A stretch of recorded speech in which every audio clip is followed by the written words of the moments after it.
The year 2005. You're enjoying your Saturday afternoon watching Foster's Home for Imaginary Friends on your 1999 Sony television. But this is no regular episode. It's the episode that introduces the notorious and heavily divisive character, Cheese.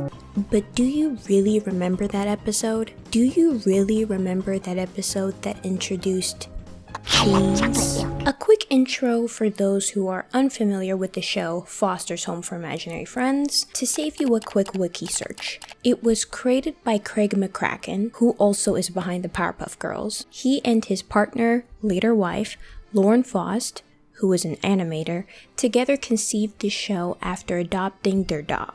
Interesting. The show ran for 6 seasons from 2004 to 2009 on Cartoon Network. And a quick sum up, the show is about a foster house that takes in imaginary friends who are actually sentient beings in this universe once children have outgrown them. The home is run and founded by Madame Foster, managed by her imaginary friend, Mr. Harriman, who's a rabbit, and her granddaughter Frankie that handles day-to-day operations. Now with that out the way, let's get back into this episode, starting with the title, Mac Daddy. Mac Daddy. Wow. They already knew what they were doing. Anyway, we cut to Mac in bed turning over and we see a gaunt yellow figure staring back at him, saying, Daddy. Daddy. In which Mac appropriately responds with a blood-curdling scream. Now, as a child, I would have assumed Mac's reaction was from seeing a figure, a creature, staring back at him in his sleep, which is a legitimate fear. But as an adult, the added layer of said creature addressing me as a parent adds a level of fear that I don't think I would have comprehended as a child. We cut to Frankie and Blue running into Cheese in the Foster's residence, which Blue makes this funny foreshadowing remark. I'd hate to meet the loser kid who imagined that guy. Cheese insists on chocolate milk, which this line is forever burned into my memory. I like chocolate milk. Blue is forced to get chocolate milk for Cheese. This is when we get to hear what I called the Cheese tune, which is also forever burned into my memory. It's after Blue gives Cheese the chocolate milk that we see how off Cheese is. I mean, vibes were already off, but this further cements how weird Cheese is. I honestly don't remember if I hated Cheese's character as a kid, but I for sure cannot stand how annoying he is now. But it all culminates to this moment, when Mac suddenly stops Cheese from drinking the chocolate milk. Oh, right. Blue, this is your baby brother. Another imaginary friend? I didn't mean to imagine somebody else. It just sort of happened.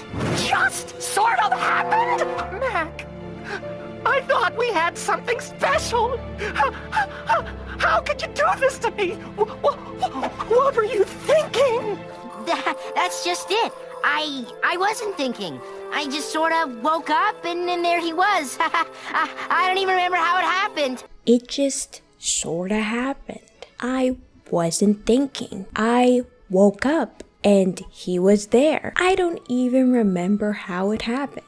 Blue in tears saying, how could you do this to me? My 9-year-old self had no frame of reference to even comprehend Blue's line of questioning. And the euphemisms within Mac's responses?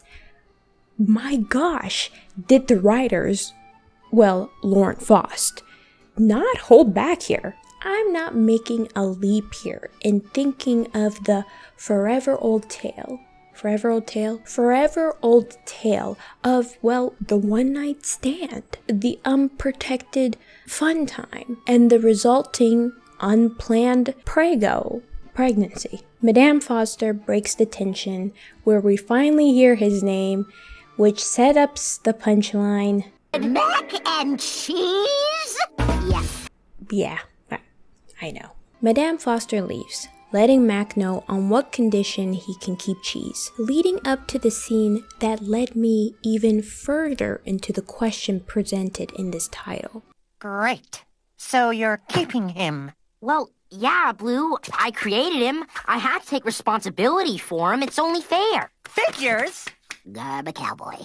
I created him. I have to take responsibility for him. It's only fair. Now, what is this supposed to mean to a kid? I don't know. But as an adult, as a grown-up, this is an actual, very nuanced argument. And hearing Mac's line about taking responsibility and thus keeping the things he created, well, got me thinking, what message are the writers, Lauren Faust, trying to say here? Like, what is she really trying to say here? Is there some pro-life sentiment seeping through this kid's show? Or let's take a step back. Some pro-child sentiment seeping through this kids show? Kids, emphasis on kids show. Mind you, there's a married couple behind the series.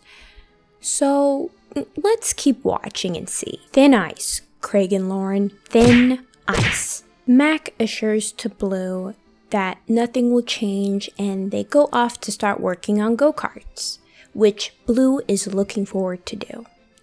Of course, Cheese ruins this potential bonding moment by annoying Blue and causing a mess. Honestly, this kind of hits home if you're an older sibling. And when they finally finish the kart and get ready for the slope ride, Cheese pulls this insane BS. 2, 3. What is he doing? I don't know. Cheese! Cheese! Cheese! Yes. Stop it! Okay.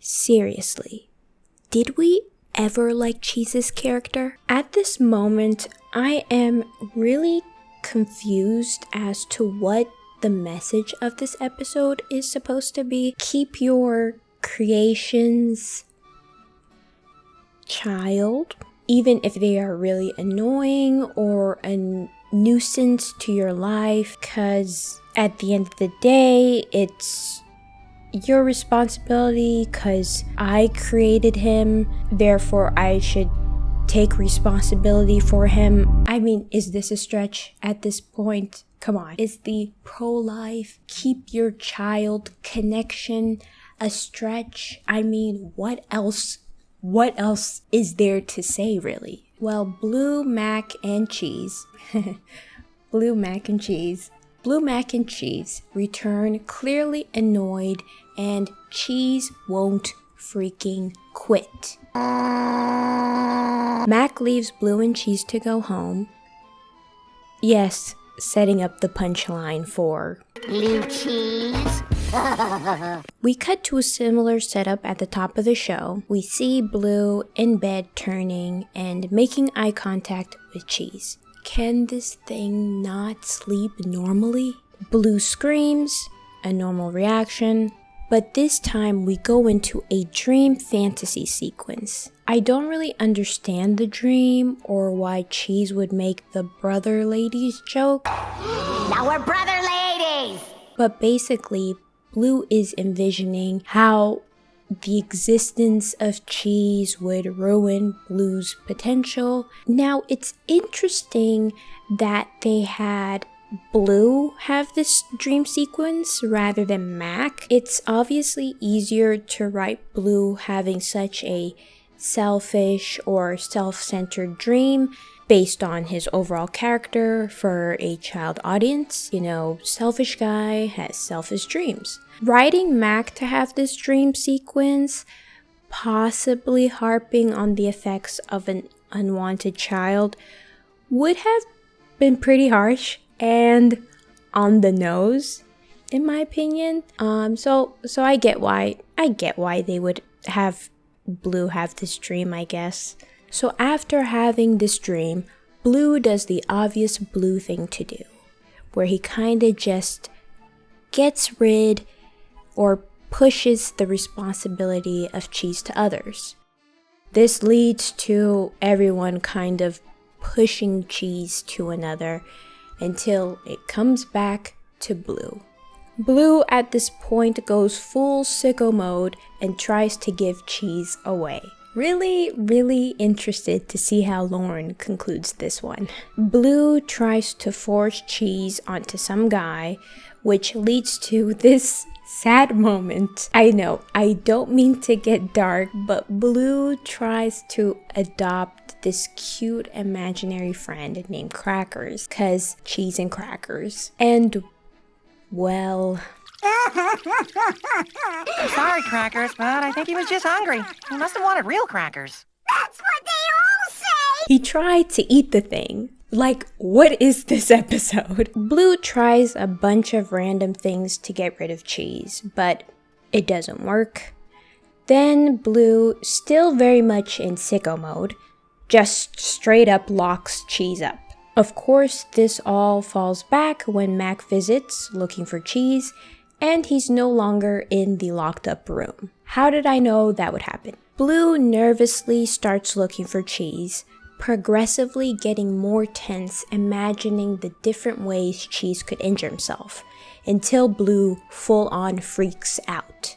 Which is valid cause Cheese is a mess. Frankie comes in with Cheese and Blue is overjoyed with relief. And dare I say discovers empathy? He then goes into a monologue about how he came around and loves Cheese. But then, yes, there's more. We see a little girl come out of the bathroom and call out to Cheese. And Cheese responds, "Louise." Bruh. And they embrace, and Blue's face says it all. Mac then explains that Cheese is his neighbor's imaginary friend that got out. 'Cause he does that sometimes. We see Blue sad for a moment, and then respond in a way that I would consider appropriate for this mayhem. Thank goodness! Phew! I mean, who wants to be related to that guy? And that's it. The episode ends. So what lesson did we learn from this episode? What lesson did child me learn from this episode? I don't know. Mac accepted Cheese, thinking he created him, practically nurturing him into his life, and agreeing to visit Cheese every day, which was the agreement he made with Madame Foster to prevent Blue from being adopted by another child. And Blue, clearly annoyed by the unplanned addition to his life, learned to love Cheese, only for Cheese not to even be Max after all. Did the writers cop out? Did Lauren Faust cop out? I think so. Why? Well, maybe they got too deep with the euphemisms, and maybe Craig was like, yeah, this was a bit too far for a kids show. But don't be fooled, Craig and Lauren. We all got a hint of that unplanned pregnancy whiff. Yeah, that stench of unbearable responsibility cannot be easily Febrezed away with a cop-out ending like that, okay? Pro-life or not. Well, what a weird episode. But thanks for bearing it with me. Until the next time, remember to drink water, and I don't know, some mac and cheese sounds good right now?